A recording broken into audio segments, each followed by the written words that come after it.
All right, we are continuing our class on the book of Numbers, and we didn't quite finish up chapter 12 last time, so we'll look at that. This is continuing our part of this section of we're getting ready to leave Sinai. And remember that the book of Numbers is leaving Sinai, numbering there, learning how to march, and learning their marching orders, where to camp, that kind of stuff, and then we're going to different sites. And we are going to, tonight, get to the promised land and fail to enter it. All right, so we're going to deal with that. We're going to deal with one of the most famous passages, or some of the most famous things in the book of Numbers tonight, so hopefully we can get time to do that. So chapter 12 deals with Miriam and Aaron murmuring against Moses. And we start off in this chapter, and it says, Then Miriam and Aaron spoke against Moses because of the Cushite woman whom he had married, for he had married a Cushite woman, just in case you didn't know she was a Cushite woman. And they said, Has the Lord indeed spoken only through Moses? Are you hearing that? Has he not spoken through us as well? And the Lord heard it. All right, so as I cannot help it, as I read this first section here, as we get into what's going on here, that it is like God overhearing some kids fussing in the back of a car. All right, then you'll see why here in just a moment. All right, so they're fussing because he's going out with this Cushite, or he's married to this Cushite woman, right? But not only that, there's a question of authority here. And this begins to kind of ripple through some other things that happen through the chapters we're going to be looking at tonight. A question of a hierarchy, a question of authority. You take some people out into a wilderness and you say, hey, we're going to do this new thing. Do you think they're going to question those who are in authority? Of course. It's human nature to do that. And so we're going to be seeing some of that here. And so it starts here with Miriam and Aaron. And so verse 4, and suddenly the Lord... well, let me just mention this, verse 3. Now the man Moses was very humble, more than any man who was on the face of the earth. Why would you think this is like it's probably awkward for Moses to write that if he was such a humble person, right? Because God told him to write that. But why was this placed here, do you think? His authority is questioned. They're fussing about him because he married this Cushite woman. God heard it and took action. We don't see Moses doing anything. Why do you think his humility was mentioned here? Any guesses?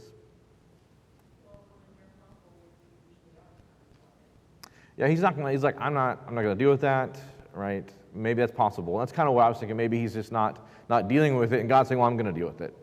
God heard it, and he deals with it. Verse 4, and suddenly the Lord said to Moses and Aaron, you three come out of the tent of the meeting. How many of you said this like as a parent? You three, get out here. Okay. So the three of them came out, and the Lord came down in a pillar of a cloud and stood at the doorway of the tent, which I felt like my dad was like that every once in a while, and his veins popping out of his forehead. And he said, and Miriam and Aaron had to come forward, right? And they had to step forward. Yes, sir. And here's what God says to them. And he says, there are prophets who I talk to, and I talk to them in visions and dreams, verse 6. If you want to write out here, Hebrews chapter 1, verse 1. I've talked to prophets in this way. Not so with my servant Moses, right? He's not like just any old prophet. What's different about Moses in verse 8? Oh, yes. I speak to mouth, face to face, openly, not in the dark sayings, and he's beheld the form of me, right? He is not just some random prophet. Also, if you want to write out here Deuteronomy 18:18, in that God was going to raise up a prophet like unto Moses, this is important, right? And we talk about Christ and that kind of image in the future. That's pertinent information. He's not just some random prophet. He's very different. And so here's the importance of Moses. And then if this is who he is, why are you not afraid to speak against my servant Moses? Dun, dun, dun. Here's the issue, right? And the angel of the Lord burned, and he departed. And what happened when he departed? The cloud goes up. What happens? Verse 10. Leprosy, right? Party in leper colony. All right, so here's leprosy. And what then ensues at that point? Aaron's like, no, don't be leprous. And Aaron's like, hey, oh my Lord, I beg you. This, Aaron says to Moses, his voice is, his tenor has changed, right? Oh my Lord, I beg you. Don't account this sins to us. And so then Moses, he said they act foolishly. Don't let her be like one of the dead, which is kind of what, if you are a leper, you are like a walking dead person. Like you can't be around anybody, right? So anyway, and so Moses begins to plead on her behalf. And God says in verse 14, like if her father had just spit in her face because he was ashamed of her or something like that, or something she had done, then she would at least be unclean for 7 days. So she will do the term of her uncleanness. And she did, and she was clean again after the 7 days. And so God says, we're not taking that away from her. She's at least going to do that. And so then they moved camp again after that in verse 16. Chapter 13, yes. We do not know. We do not have information in that as to why necessarily Aaron was not included in what's going on. Because it says they said, right? We don't know. Reading between the lines might say that maybe she was the instigator. I don't know. We don't have an answer. I'm not going to say. Anything would be just guesswork on my part. Stands to reason, though, right? No, just kidding. Sorry, just kidding. Just kidding, moving along. All right, so spies, chapter 13. So we have a situation here where we are coming to the promised land, right? Here we are, coming to the promised land. And God tells them to send out spies. And we're given an instruction about the guys who are surveying the land. And the two guys here that we key in on are Caleb in verse 6 from the tribe of Judah, and then from the tribe of Ephraim. It says Hoshea here, but it's also the son of Nun, so we know the guy that doesn't have any parents is also named Joshua. Yeshua is how you'd say it. And so actually verse 16 says, but Moses calls Hoshea the son of Nun Joshua. All right, that's like, it's between he and Moses, I guess. I don't know. So they're the ones that are sent out, and they go out. And they're given some parameters on what they're supposed to do in verse 18. It says, see what the land is like, whether people live there are strong or weak, whether there are few or many, what's the land like, is it good or bad, what are their cities like, are they fortified, are they just living in tents, how is the land, is it fat or lean, are there trees on it or not, basically all the things you would want to know about an area you're wanting to move into, like are there HOAs or what's going on in this, in this area. So, what's that? Starbucks, how many Starbucks are there, that kind of thing. Do they take the app or not? So anyway, so all those kind of things, they're important when you're moving into an area. They ask those questions, and that's what they're supposed to come back. So they go out and spy out the land, verse 21, and they come back. What do they come back with? In verse 23. What's that? Yes, grapes. The valley of cluster of grapes. A single cluster of grapes that carried on a pole, which must have been a bunch, and pomegranates and figs. They come back, look at these things. And so they bring these things back. Now, when they return, what happens? They give the report.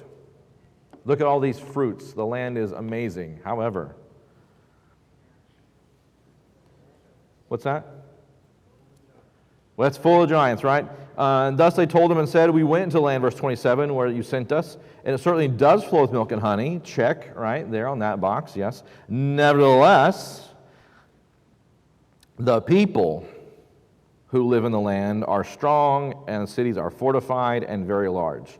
It could have read this way, right? If this was a choose-your-own-adventure moment, this would be one of those places where we could have said, nevertheless, God will give it to us, and we will go in and take it, and gone that route.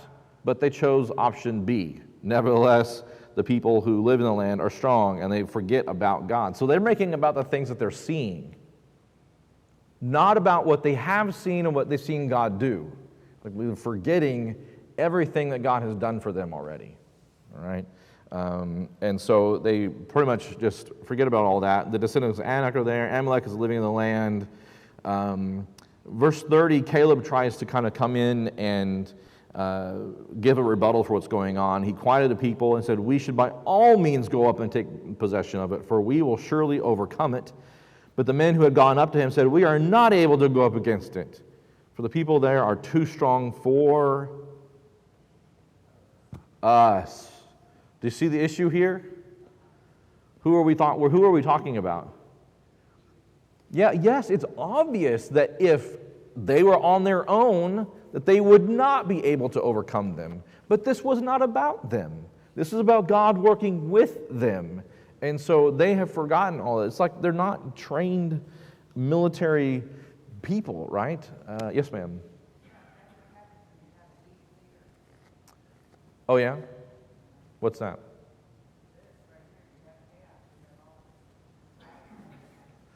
Yeah, so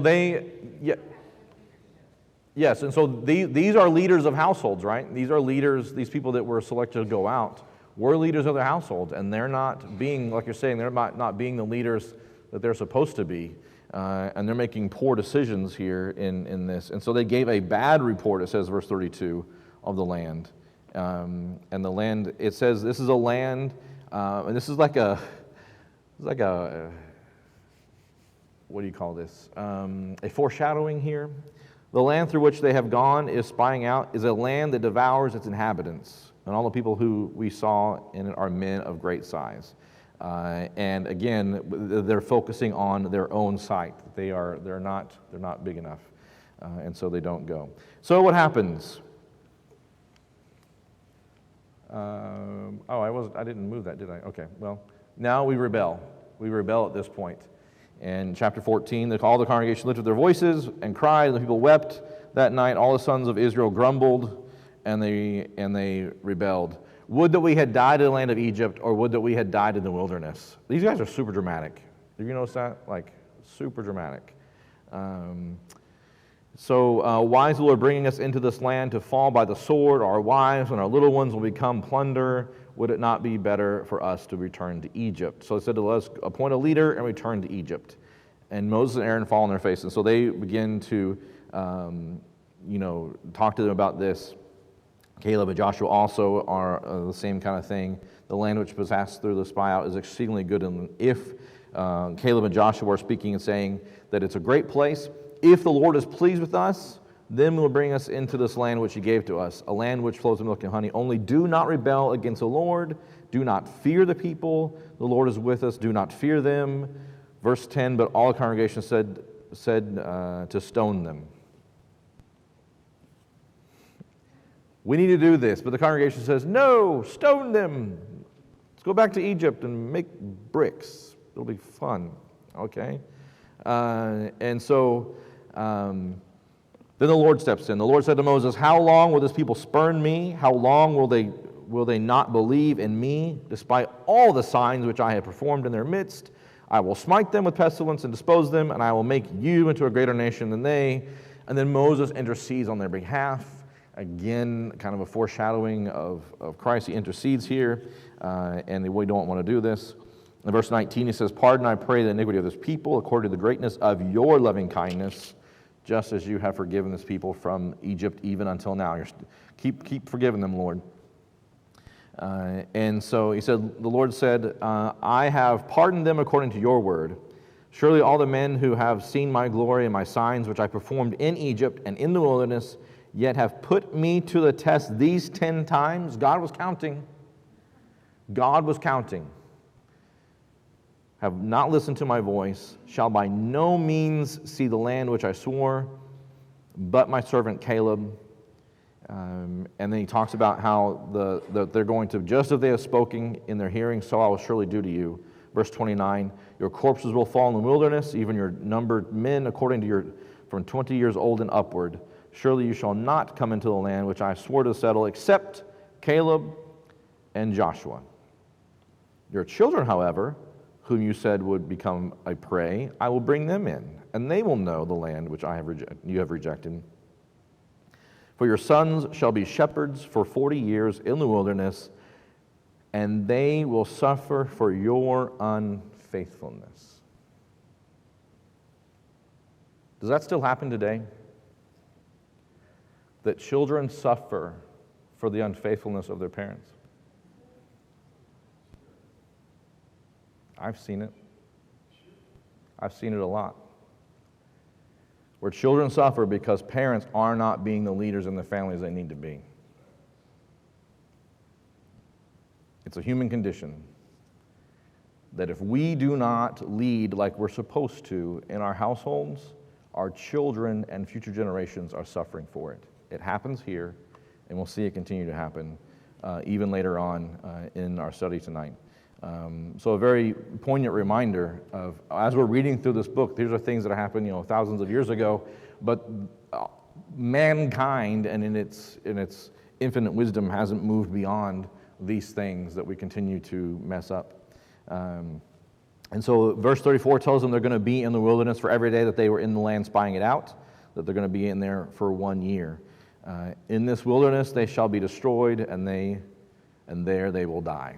That is a dismal outlook from God. And so even those men who brought out the very bad report of the land died by a plague before the Lord like then. They died then. Those bad spies died then, except for Caleb and Joshua. And then Israel, they decide, what do they get this message? And it says in verse 39, then Moses spoke these words to all the people, sons of Israel, and the people mourned greatly. And then what did they do in the morning? Verse 40.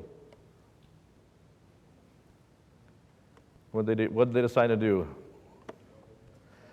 We'll go fix it, right? We'll go do this, and we'll make it all better. I promise. Like it never happened. No, and that they're going up to the ridge, right, to go out and fight. And Moses is like, don't go. I don't know why you're doing this. Don't throw your lives away. I'm not leaving. None of the holy items are leaving. God will not be with you. Do not do this thing. And they're going to go out. We're going to do it anyway. I do it. What happens? God was not with them, and they were routed and finished rightly, is what I guess you would say. And so they go. It's interesting in verse 40, it says, here we are, we're going to go, and they die. So that doesn't work out for them. Chapter 15, we get some more laws for when they're in the land of Canaan, various and sundry laws.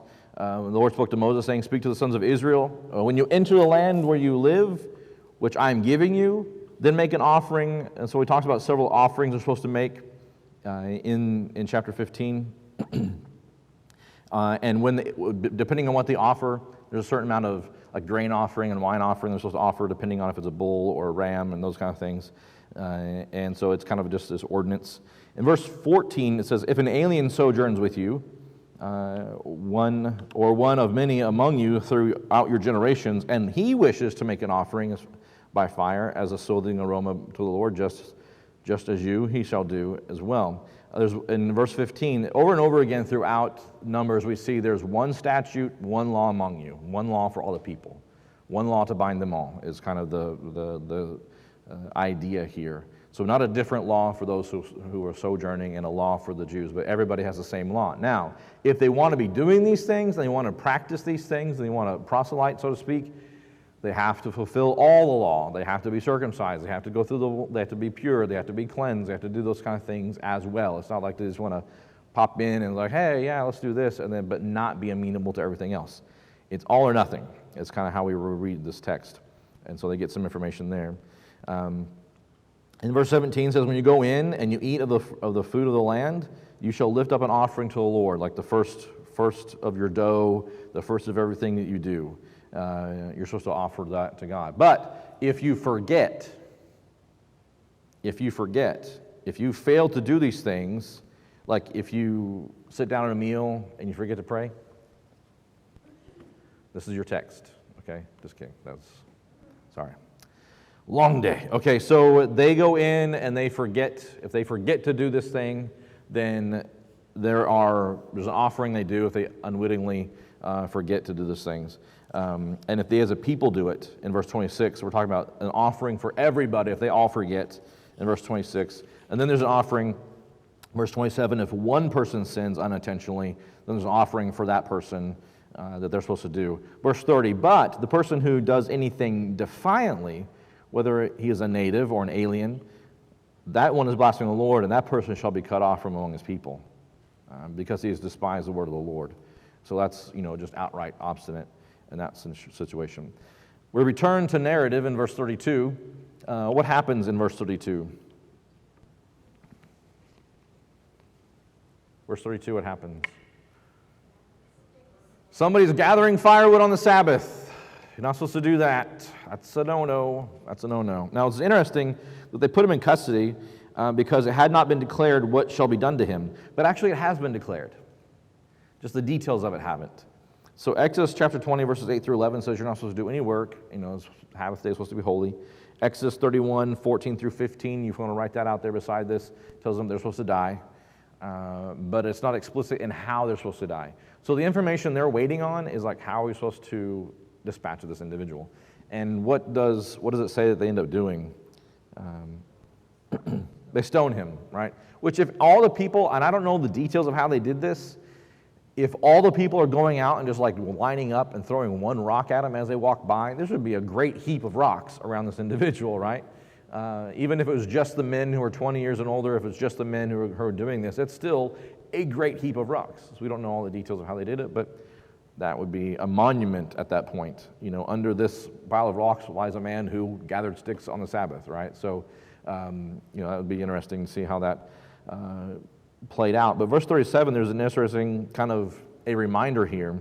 The Lord spoke to Moses, saying, speak to the sons of Israel and tell them they shall make for themselves tassels on the corners of their garments throughout their generations.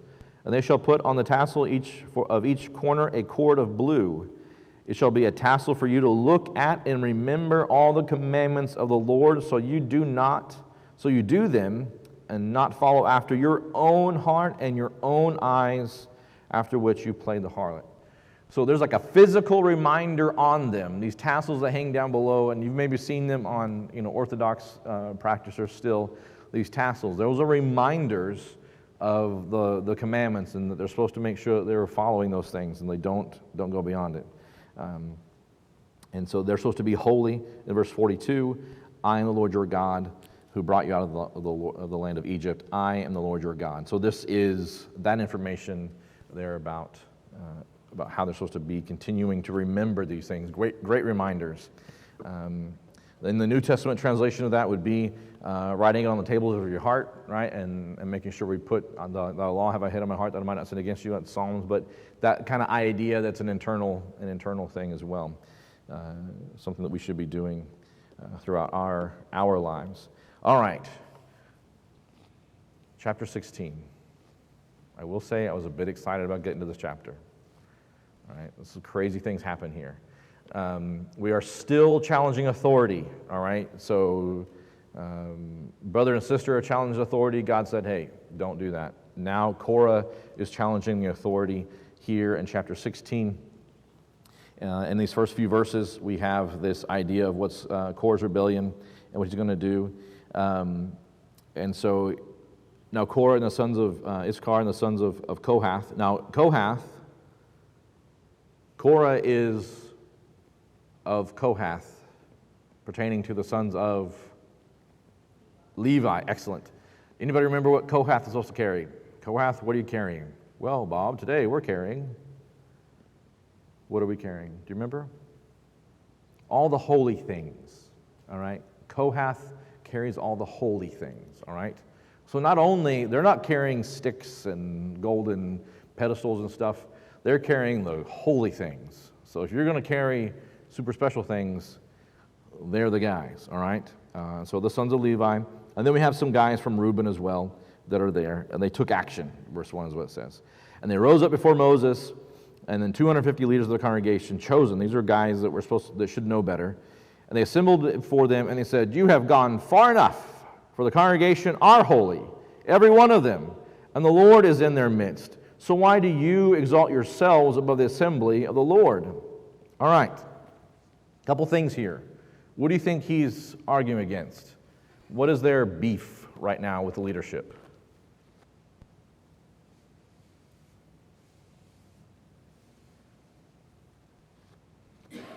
We're holy, and why are you lording it over us? We can do it too, right?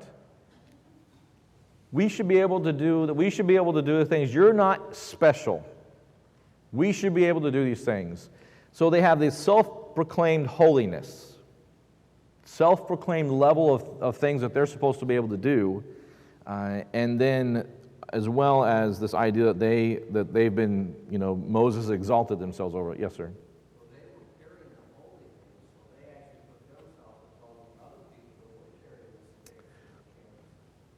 Exactly.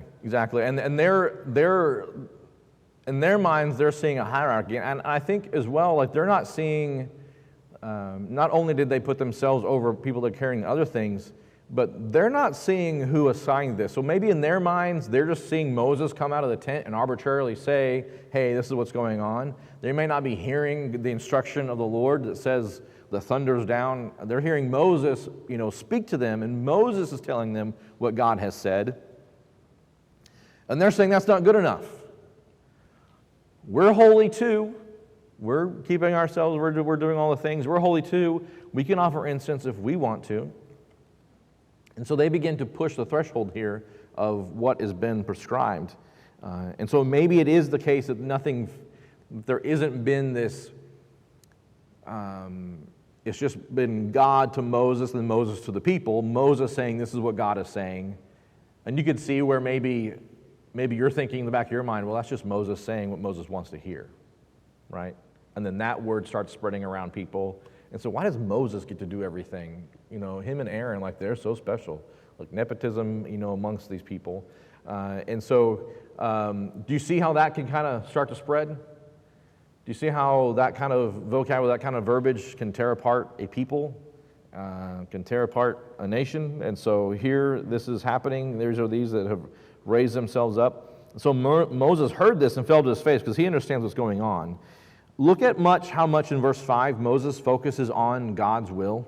He says, he spoke to Korah and to all his company, saying, tomorrow morning the Lord will show who is his and who is holy, and will bring him near to himself, even the one whom he will choose, he will bring near to himself. Do you see that? What is Moses focusing the authority on? God's the one choosing this bub, right? Not me. You don't know what you've done. And so he tells them, all right, you guys all get censers, and you guys are going to come up here and see who God chooses tomorrow. The man whom the Lord chooses shall be the one who is holy. You have gone far enough, you sons of Levi. And so he tells them, all right, here it is. Prepare to meet thy God, right? So Moses knows kind of maybe what might be happening soon, but this is what needs to happen. And so they go up. And Moses says to Korah, hear now, you sons of Levi, and continues to tell them. In verse 10, at the end of verse 10, he says, are you seeking for the priesthood also? And so this kind of peels back a little bit of what maybe they're trying to get in on the priesthood thing as well. And then Dathan and Abiram, who had also gone out against them, the sons of Eliab, they said, we're not going to come up. We're not going to go and do this show. We're not going to come do this censer thing. It's not enough that you have brought us up out of the land flowing with milk and honey, talking about Egypt. He's talking about Egypt. It's not enough that you've brought us out of Egypt and you've died in the wilderness, but you've also lorded it over us. You became Mr. Bossy Pants, right? Indeed, you have not brought us into a land flowing milk and honey. You have not given us an inheritance of fields and vineyards. Would you put out the eyes of these men? We will not come up. Are you going to take away their... They complain, they see what's going on. We're not going to come up there and be a part of this. And so Moses gets very angry with them. In verse 20, the Lord spoke to Moses, when they came up, they assembled in front of the tent. Separate yourselves from among this congregation that I may consume them instantly. So he's talking about all the people, because all the people came up to the tent. Right? And so in verse 21, God is now saying, I'm going to consume them all. How many times has God said, I'm going to kill them all and start over? This won't be the last time. All right, it continues to happen. Moses intercedes.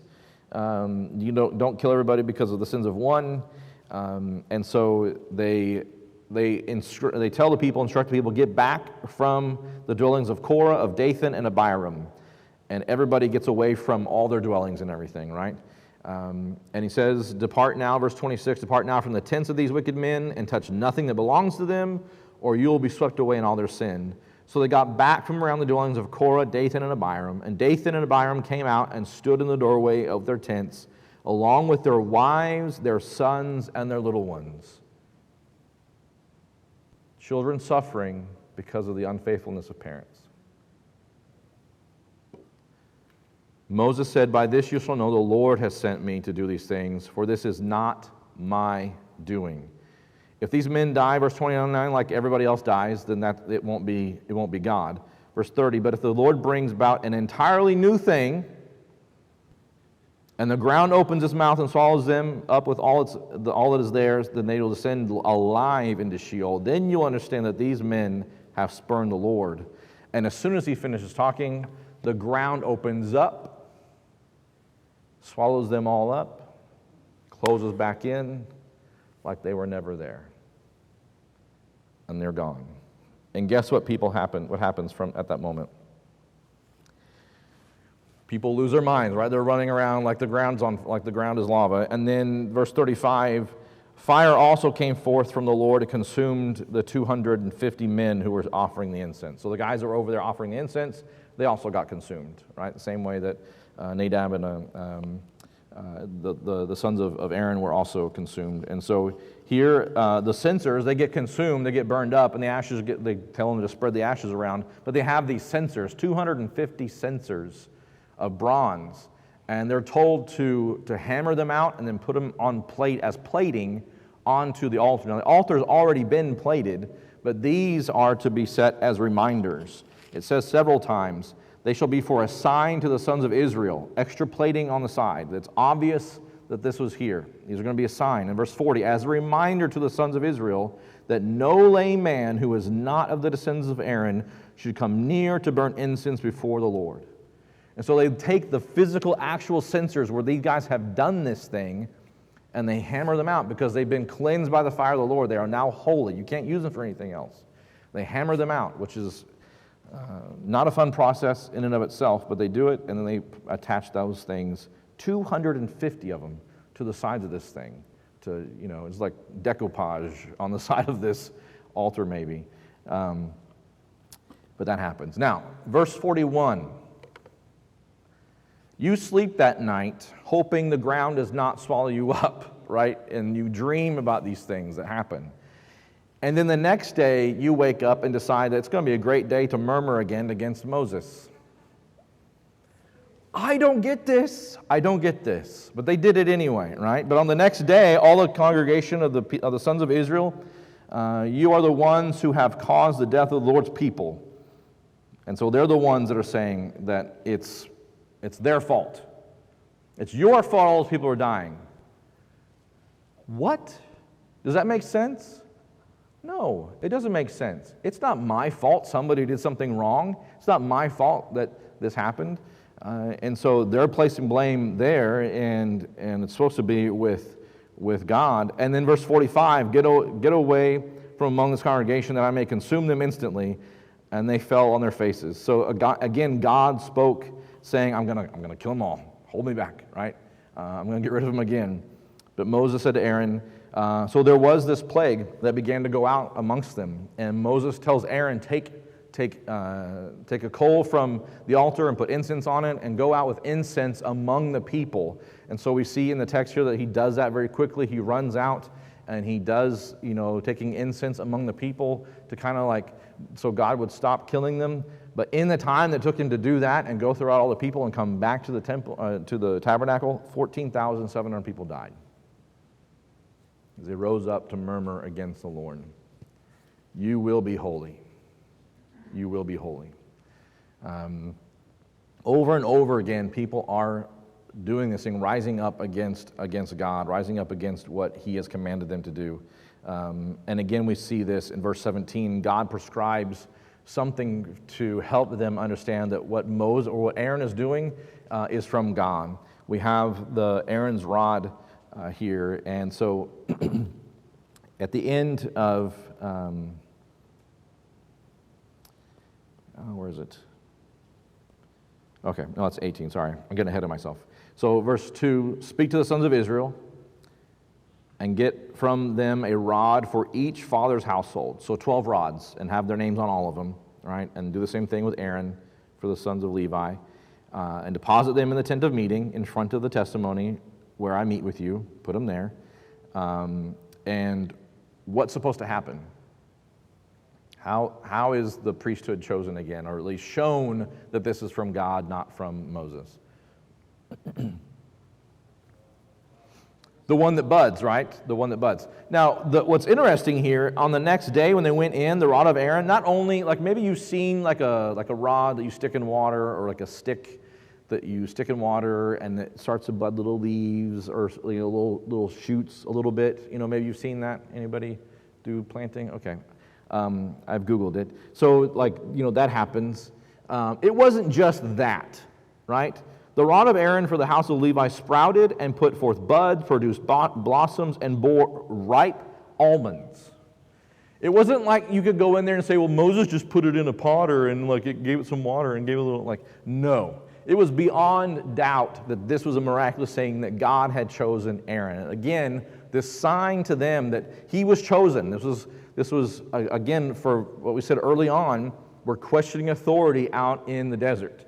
And so God is, again, reestablishing that authority, that this is what's happening. Aaron is the one chosen to be this person. In chapter 12, the sons of Israel spoke to Moses, saying, behold, we perish, we are dying, we are all dying. We're all dying. Well, stop sinning, right? Stop doing this craziness, but they're doing it anyway. Are we to perish completely? We're going to see this kind of come back up again later on. At the end of chapter 18, as we see again the duties of the Levites are reiterated, what they're supposed to be doing. And so we have Aaron. So again, Aaron is reaffirmed as, he is a priest. God has chosen him. Again, we go into the fact that you and your sons, your father's household, you shall bear the guilt of the connection. So you're the ones that are going to be this intercessor for me with his people. And the tribe of Levi, they're going to help you. They're going to, verse 3, they shall thus attend to your obligation. You shall be joined with you and attend to the obligation, verse 4. And so Levi's helping them. And so because of that service, verse 8 and on, we start seeing what is their portion. So we're starting to see that the tribe of Levi, they're not going to get an inheritance when they go into the land. They get a few cities, and that's it. They're not getting lands to cultivate. They're not getting lands and things like that they're getting, but all of their sustenance comes from these offerings. So when you read about an offering, that such and such offering, and the grain offering, and the wine offering, and that kind of stuff, all that goes to the Israelites. So God asks for that offering, and then those offerings become holy and in service to the consumption of the Levites and the priests and what they're supposed to be doing. So all these offerings are for them. And so it begins to talk about every offering, the sin offering, every guilt offering is a perpetual allotment for every one of your household who is clean, they may eat it. And again, the first fruits shall be yours. Every one of your household who is clean may eat it. Every devoted thing in Israel shall be yours. Every first issue of the womb of the flesh is going to be yours, except obviously those things that are unclean. They'll be bought back for a clean animal. And then first children that are born, they'll be bought back. It says, verse 16, as to the redemption price from a month old, you shall redeem them by your valuation, 5 shekels of silver, according to the shekel of sanctuary, which is 20 gerahs. And so talking about the firstborn of man shall be redeemed with silver. So parents had to pay the 5 shekels at a month old to the temple to redeem them back. So, and then it goes on talking about these things. Verse 19, all the offerings of holy gifts I've given to you as a perpetual allotment. Verse 20, then the Lord said to Aaron, you shall have no inheritance in your land, nor own any portion among them. I am your portion and your inheritance among the sons of Israel. Their service to God and their sustenance on a daily basis was tied to the people offering. So if there were lean Levites, and the Levites were very lean, that means what concerning the offerings of the people? They weren't offering like they were supposed to, right? So if you see a bunch of skinny Levites, it's because the nation isn't offering, they're not doing what they're supposed to be doing. And so, again, that's what we see here. And so I've given all the tithe as well. Verse 21, the tithe is theirs. And then it says here in verse 22, the sons of Israel shall not come near the tent of meeting again, or they'll bear the sin and die. So this, if you want to tie this back to chapter 17, verse 13, and also tie that in with Numbers chapter 1, 53 through 54. They were told already they weren't supposed to get near the tent, but they kept doing it anyway. All right, we'll pick up there and finishing this chapter next week. Thank you very much for your attention.